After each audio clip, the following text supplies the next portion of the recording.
Apologies for a little bit of delay on some things. Unfortunately, I had a lot of things happen in my life, and one of those being that I got incredibly sick for nearly 2 weeks. So here I am once again, gonna talk about movies with you guys. I got some other things lined up coming up pretty soon, hopefully, but today we're gonna be talking about Captain America Brave New World. This is the 35th entry in the Marvel Cinematic Universe. It is directed by Julius Onah, and it stars Anthony Mackie as Sam Wilson, who has now donned the Captain America moniker. While doing so, he is now roped into this political game after an assassination attempt on the new president, Thunderbolt Ross, played by Harrison Ford, and now Anthony Mackie as Sam Wilson has to fight through all this trouble and make sense of what is going on. Going into this movie, I had a little bit lower expectations going in just because of all the reshoots and everything that was coming out about this movie in its production standpoint. I told everybody that even when these trailers came out that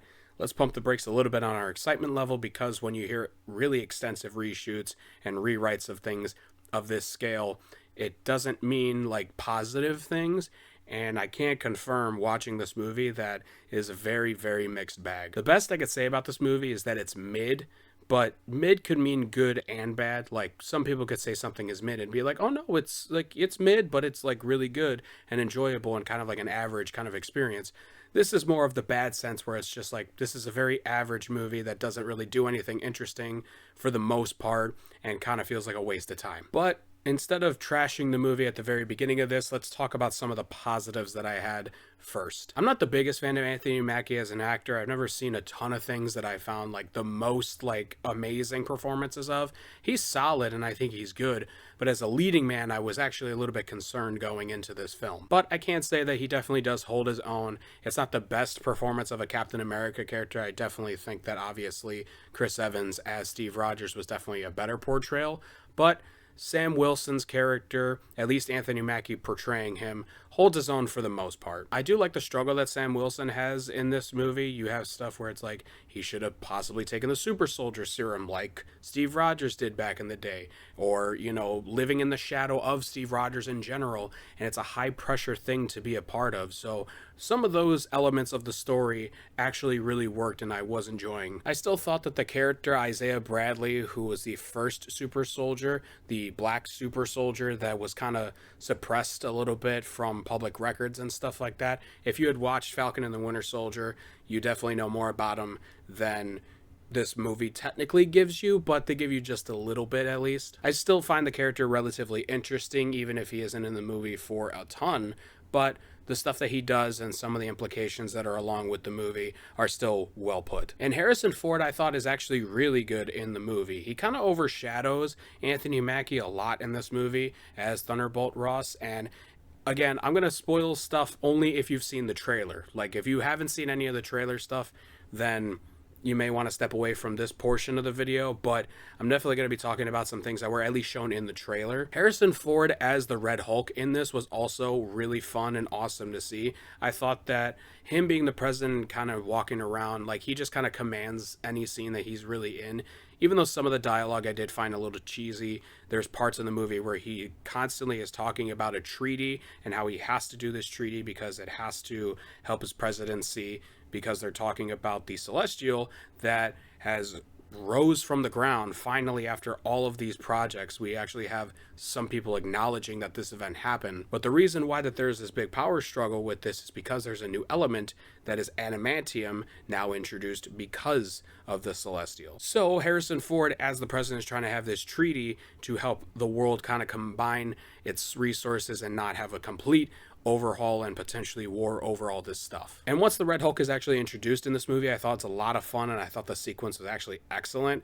Unfortunately, though, you don't get much of him, so I wouldn't go into this movie thinking you're going to get a ton of Red Hulk in this movie, but for what he does, I thought it was actually pretty well executed. The rest of the movie, though, has a ton of problems. For starters, as I had mentioned earlier, the concept of the story and the reshoots, you could definitely tell that this movie was pieced together by so many different writers and so many different ideas because it doesn't feel cohesive. As I stated earlier, Harrison Ford's main dialogue when you pull the string on his back is talking about a treaty for about 2/3 of the movie.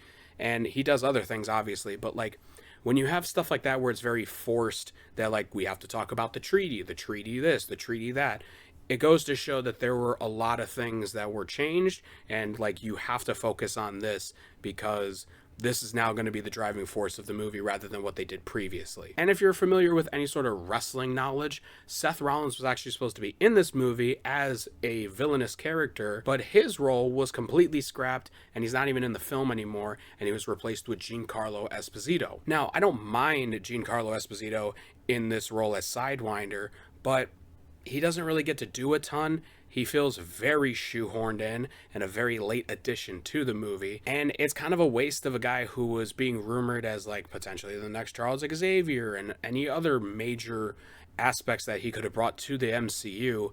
And now he's just kind of wasted as like, oh, well, he was Sidewinder and that's about it. And the new character that they bring in as the Falcon, or at least the new Falcon, is also not great. I found him to be very annoying, and like while he's supposed to be the plucky sort of like comic relief like kid that's in over his head, you know, and is really cocky about his abilities, he just comes across as a complete douche, and I was just not a fan of him in the movie whatsoever. And back to the writing sort of stuff, they give Sam very little to do in this movie because the whole Captain America film is dressed up as basically a sequel to The Incredible Hulk. This, again, does not really feel like a Captain America movie. This just feels like an add-on to what the Edward Norton film was supposed to be, with Thunderbolt Ross and all these other elements of the story that end up happening. So they don't really give Sam a ton to do, and it's unfortunate because it's supposed to be his first standalone movie, and if you don't believe he can do it, then why do you even have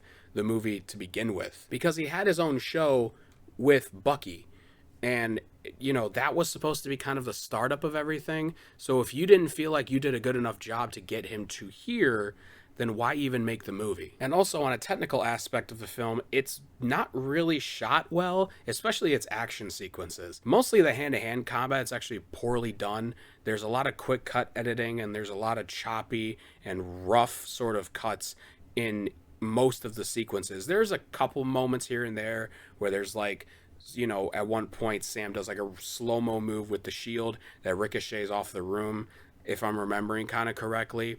And some of the stuff in the fighting over the Celestial, like in the sea, is okay, but I saw some people saying where if they introduced some elements of what they had done in Top Gun Maverick in this film and that sort of fight sequence, it would have made it a lot more fun and a lot more interesting. Really, the only fight sequence that was any sort of fun to watch was the Red Hulk sequence, and it's very short-lived, but I will say nonetheless it was a really fun scene. But with that comes a lot of bad CGI though too. There's a portion towards the end of the movie where it is very clearly Sam Wilson standing in front of a green screen with some poor, you know, lighting and poor green screen effect and everything like that. And again, the fight over the Indian Ocean with the Celestial is another thing that just kind of looks rough at times. It's a common complaint with Marvel when they do stuff like this, and it sucks because they put a lot of money in these movies, and it's like, you could put that to having better effects, but a lot of it also comes down to having time too to even do these effects. So in the end, it's just kind of like, on a technical aspect, this could have been way, way better. And one of the final things I'll say about this movie before we get to the rating is at least that they are trying to connect some stuff finally. It feels like that projects are starting to kind of come around and, you know, let's interlock some of, you know, the stories and make sure we're crossing paths to where we need to. And I could appreciate them at least trying for this movie, because not only do we have this, but you have Daredevil Born Again coming next month, and then later on down the line you got Thunderbolts, which is going to be in May, I want to say. and then you got Fantastic Four coming out in July, and that movie should really push forward the rest of the projects that are going to be coming soon for the rest of the MCU. So at least I can appreciate that they're trying with this film, because this is one of the last few movies that was under the Bob Chapek era, apparently. So this feels like they're trying to at least semi-course correct back to where they need to go. In the end, I think Captain America Brave New World is kind of a mediocre Marvel movie. It's not one of the worst Marvel movies ever made, but it's definitely not one of their best. They have a lot of things going against it, with a couple scenes here and there and a couple elements of the movie that I did find enjoyment out of, but overall I found it to be very disappointing. I'm going to give Captain America Brave New World 2.5 stars. Thank you guys so much for watching. Click the links down below for all my socials for Twitter, Letterboxd, and TikTok, where I'll be posting a bunch of stuff related to film. Once again, as I'm getting over this kind of sickness, I do have the intent to review a couple things that have released already, one of them being Companion. And if you haven't seen any trailers for Companion, I implore you not to, because I did really enjoy that one. And I also wanted to see Hard Eyes, and I wanted to see Love Hurts, and get that stuff out for you fairly soon. But again, still kind of getting over this illness and sort of stuff, so you're going to have to bear with me a little bit on this, but I do plan on getting some of that stuff out very soon. Anyways, guys, take it easy, keep those cinemas alive, and I will talk to you all next time.